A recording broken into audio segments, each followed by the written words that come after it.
தொட்டிலா என்னை தூக்கி ஆடும் தோள்கள் வேண்டுமே.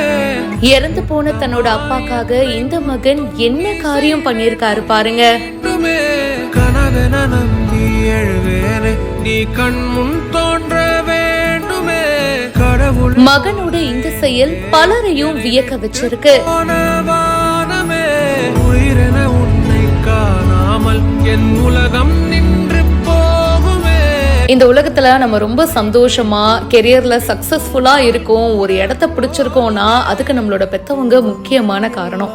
அதுலயும் அப்பாங்க சின்ன வயசுல இருந்து நம்மளுடைய கனவுக்கு சப்போர்ட் பண்ணி நமக்காக ஒரு பேக் போன் மாதிரி இருந்து ஹெல்ப் பண்ணியிருப்பாரு.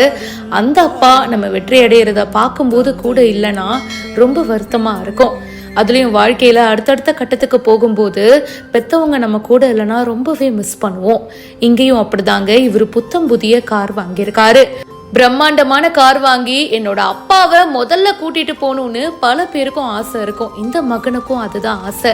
ஆனா என்ன பண்றது, அவங்களோட அப்பா அவரு கூட இல்ல, அவரு காலமாயிட்டாரு. இறந்து போன தன்னுடைய அப்பா நினைவா அவரோட ஒரு பெரிய போட்டோவை எடுத்துட்டு வந்திருக்காரு. ஒரு பெரிய போட்டோ ஃப்ரேமு அவங்க அப்பாவோட போட்டோவை முன்னாடி வச்சு அவங்க அப்பாவோட முன்னிலையில இந்த காரை வாங்கியிருக்காரு.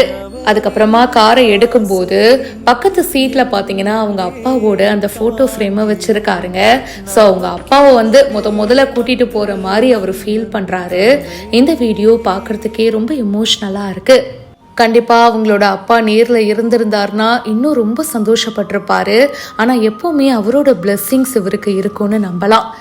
இந்த மாதிரி நீங்கள் உங்கள் வாழ்க்கையில் யாரை ரொம்ப மிஸ் பண்ணுறீங்க கமெண்ட் பாக்ஸில் மறக்காமல் ஷேர் பண்ணுங்கள். மொபைல் கிடா அண்ட் டிஜிட்டல் கிரியேஷன் அப்படின்றவங்க இந்த வீடியோவை போஸ்ட் பண்ணியிருக்காங்க. மேலும் பல செய்திகளுக்கு இப்போவே ஃபாலோ பண்ணுங்கள்.